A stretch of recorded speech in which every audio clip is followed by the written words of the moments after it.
before I begin, let's get a little refresher. In a table, what is everything in this column? Input. That's an input, right? So we're plugging that into a function, and then we get an output, correct? Which is the other column. So this column here is outputs. Okay? In function notation, you've got f of x equals something. I'm just going to put a box here right now. Okay? With this is the, oops, I hit the wrong button.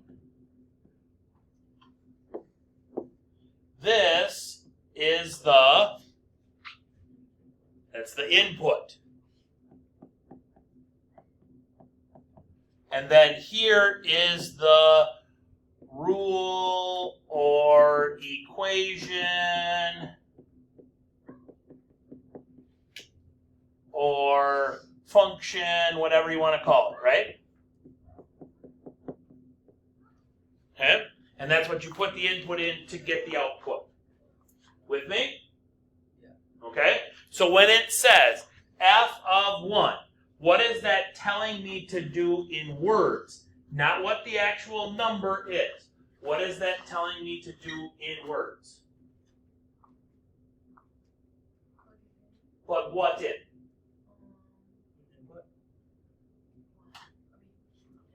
Plug 1 into my function, right?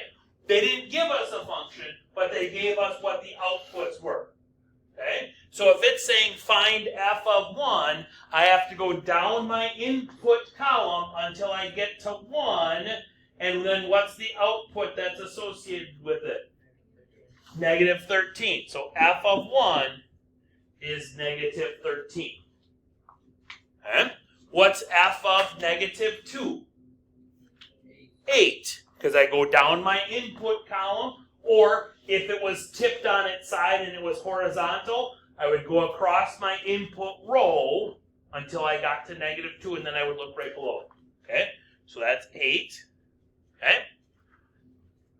Find f of x for, or excuse me, find x for f of x equals 1. Okay? So now what am I looking for? I'm looking for the input that gets me what?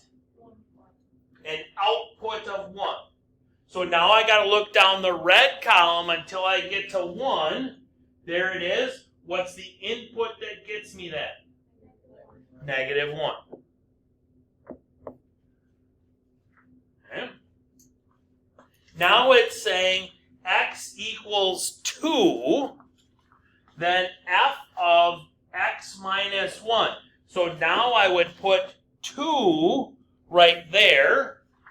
What's 2 minus 1? 1. So this is basically asking me what f of 1 is, and what is f of 1? Negative 13. We actually found it in letter A. Inputs go in the parentheses right after the name of the function. And then that name of the function is which function you're putting it into. Because sometimes you might have an F, a G, an H, an I. You might have 4 or 5 different functions. And you got to pick which one is which. Okay. All right? Any questions on that? No?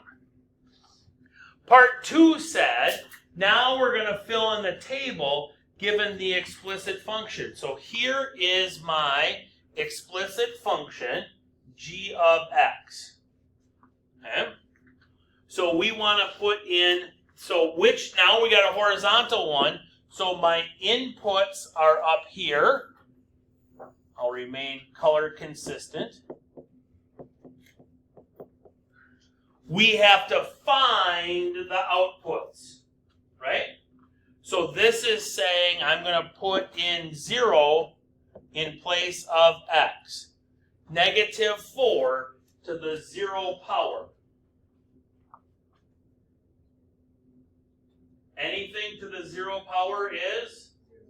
No. It's what? 1. It's 1. Yep, exactly. It is 1. Anything to the 0 power is 1. Okay. Then it says, now I got to go over here. Now I got to take negative 4 to the first power. What is negative 4 to the first power? Negative 4. Yeah, exactly. Anything to the first power is itself. With me so far? Okay. Then I got to go over here. And I got to say negative 4 to the second power. What does negative 4 to the second power in words mean? Negative 4 times negative 4. Okay? Negative times a negative is a positive. 4 times 4 is 16. So this is positive 16. In words, what is negative 4 to the third power?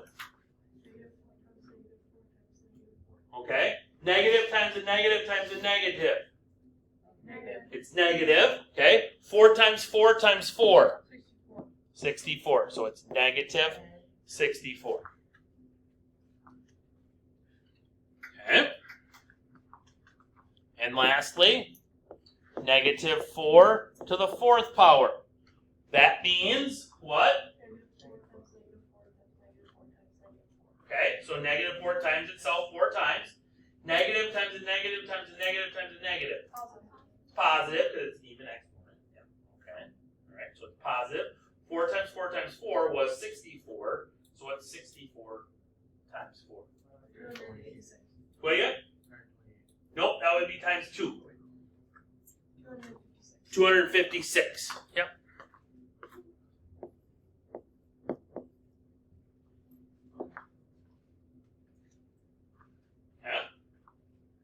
Exponents are our friends. Alright? Love it. Okay?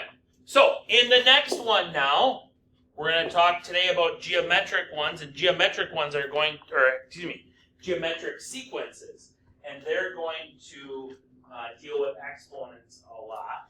Okay? So, for the jump start today, down there at the bottom of page, I think it's 9 yet still, okay? Which one doesn't belong? I will tell you this before you start. All 5 of them are equal to 160. So that is not why they don't belong. Okay? The first one, if you would multiply all that out, you'd get 160. Second one, if you multiply that out, you get 160. Third one, you multiply that out, you get 160. Fourth one, you multiply that out, you get 160. Fifth one, you multiply that out, you get 160. That's not what we're asking. Okay? The question that we're asking is, which one of those do you think doesn't belong? Okay? You, at your table, discuss which one of those 5 doesn't belong. And the most important part is what? There's no word to show. Why? The most important part is the why it doesn't belong. Okay? So discuss at your tables right now which one doesn't belong, and then come up with a why too. I know. Table 8. We'll start with you. That's you guys back here. Which one did you choose that didn't belong, and why?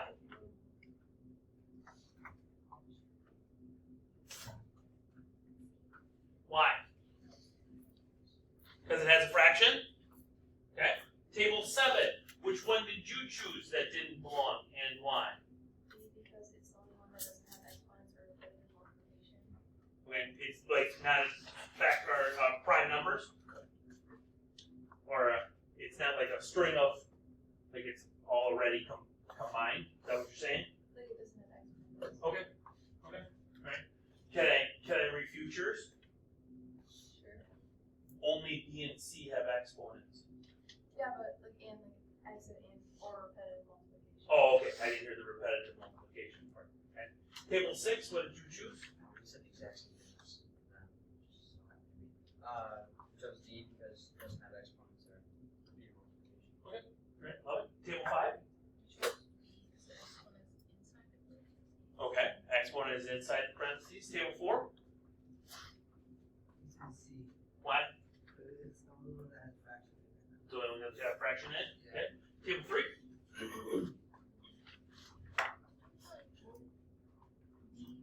D. Because why? Okay. Well, yeah, that is, I don't know, let's multiply two numbers, yeah. Okay. Alright. Alright. Who's right? Who's wrong? I think everybody has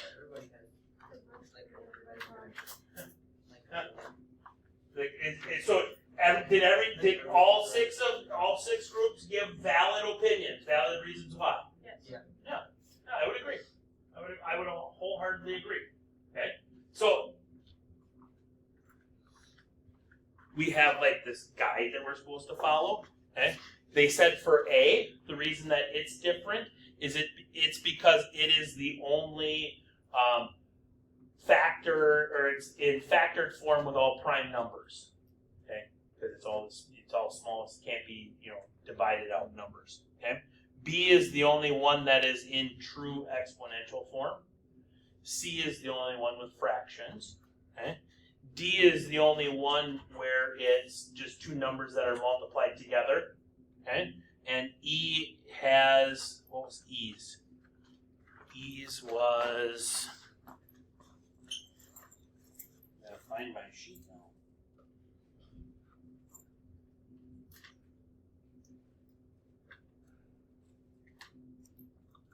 Hard. What did I do with it? There it is. And E's was, it's the only one with partial, because it's got a combination of D and A. Okay? What's that one? Okay. Right. Love it. If we turn the page now to page 10, here is a new dot pattern. Okay? And our new dot pattern says at the start we have 3 dots in a triangle. Okay? Then after 1 minute, now we have 2 dots at each of those vertices of that triangle. After 2 minutes, we have 4 dots at each. After 3 minutes, we have 8 dots at each. And after 4 minutes, we have, is that 16? 16 dots at each one. Okay? Okay? So, you tell me, I'll give you a minute to try and find the pattern at the, actually, you know what? Individually, you try and find the pattern. Go. Individually, try and find the pattern.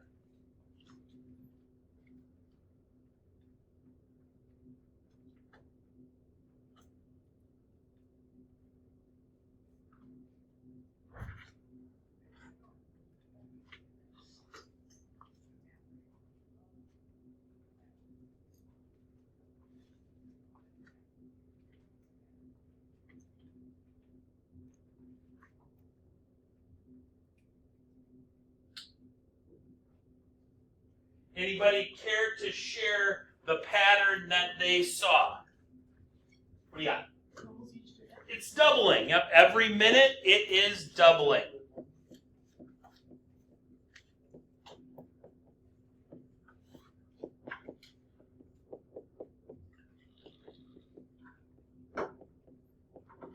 We started with 3 dots. Then after a minute we had 6 dots. Then after 2 minutes, we had 12 dots. After 3 minutes, we had 24 dots. After 4 minutes, we had 48 dots. We're doubling every single time. Do you agree with that? Mathematically speaking, what are we doing when we say we are doubling? Multiplying by 2. Yep, exactly. So that would be another way of saying it, we are multiplying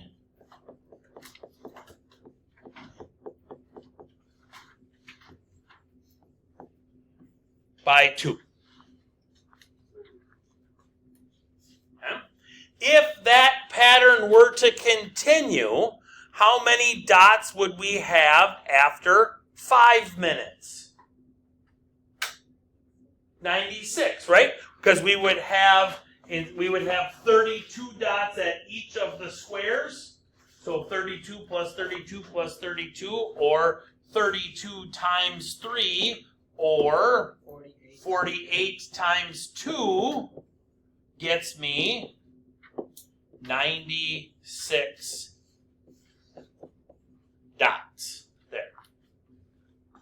All right. So let's talk.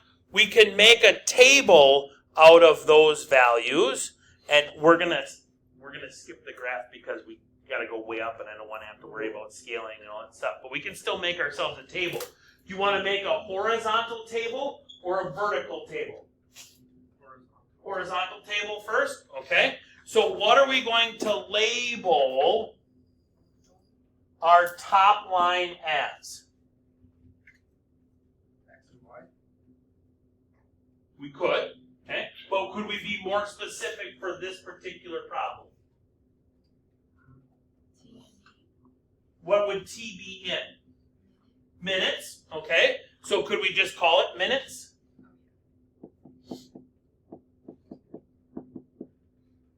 Okay? And then what would you want to be with D? Dots, yeah, exactly. And then the total number of dots. Okay? So after 0 minutes, we had how many dots? 3. After 1 minute, how many dots? 6. After 2, 12. After 3, 24. After 4, 48. And then after 5, we had 96, right?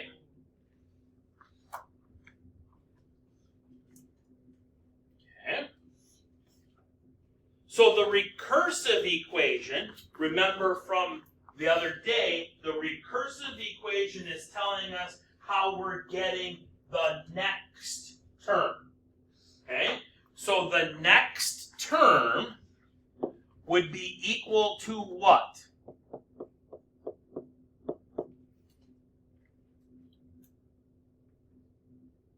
How do we find that next term?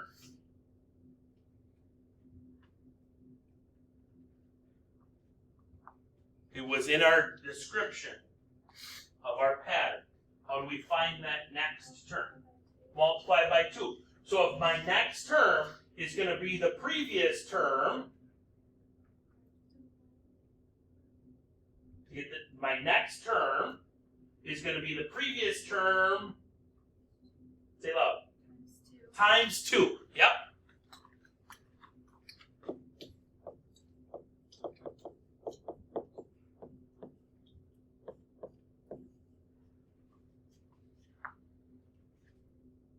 Okay. Or we could have said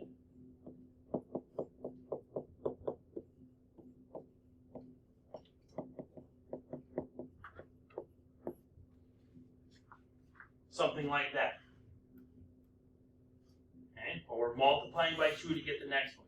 Now, in function notation, that would be either f of n equals f of, oops, tap the brakes, I forgot the 2. 2 times f of n minus 1. That's one way of doing a recursive in function notation. We'll get more into that next week. Or we could say f of n plus 1 is equal to 2 times f of n. Okay? But we know that we're multiplying by 2 every time, right? So every time we're multiplying by 2, so that means that to go from here to here, I'm going to multiply by 2. Now I'm going to multiply by 2. Okay? With me? Mm-hmm. Now, I could also go from here to here, but I wouldn't multiply by 2. I would multiply by 4 because 4 is 2 times 2. I made 2 jumps, so I'm going to have to multiply by 2 times 2. With me on that. Okay? I could go from here to here, but I'd have to multiply by... Nope. How many jumps did I make? 1, 2, 3, 4. Nope. 16. I have to multiply by 16. Because I got to multiply by 2 for every jump. So 2 times 2 times 2 times 2 is 16. Okay? Alright? So our explicit equation is going to be f of n is going to equal this starting value. Okay? So our starting value was 3 times 2 to the n power.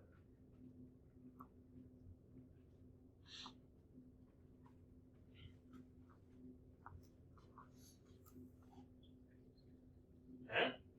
And so if I needed that fifth term, I could plug 5 in there.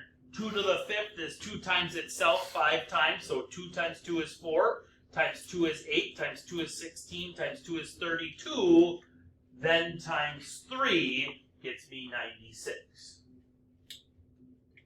Okay? With me? Now, I want you to highlight some stuff here, star some stuff here in the takeaways, which is on page 11. Okay? All right? So, an arithmetic sequence was what we were talking about on Tuesday. 1.2 was arithmetic sequences. Okay? An arithmetic sequence, you add something to get the next term. Okay? Arithmetic, you add to get the next term. And that what you are adding is called the common difference. Okay? So in an arithmetic from 1.2, which was last week Tuesday, we add something to get the next term. Okay? And that number that you're adding, that's called the common difference. Today, we were talking about geometric sequences.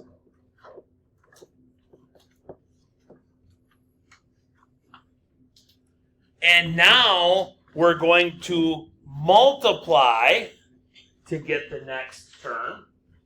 And that what we multiply by is called the common ratio.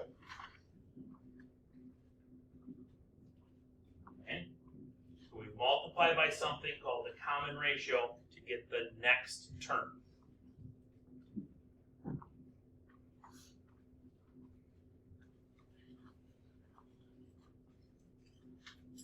Recursive equations, again, are used to calculate the next term. We wrote that actually down. I think we wrote that down on Monday. Okay, it's based off of the previous term. And explicit equations are used to calculate any term. Okay? In terms of exponentials, there, I was trying to find my cursor. In terms of exponentials, okay, we can have the expanded form or we can have the condensed form. The bases don't change. Okay? So if you had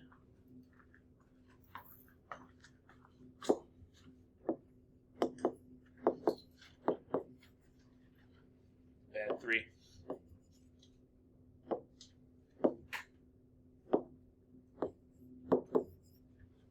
So if you had this in expanded form, in condensed form, it would be 2 cubed times 3 squared. Okay? Not 6 to the 5th power. Okay? We exponents on the same base, or we can only combine using exponents the same base. Okay? Your homework this evening is 1.3. It is in your yellow packet. Again, I remind you that not only will that be due at probably tomorrow, I will check that, but you also have a quiz tomorrow.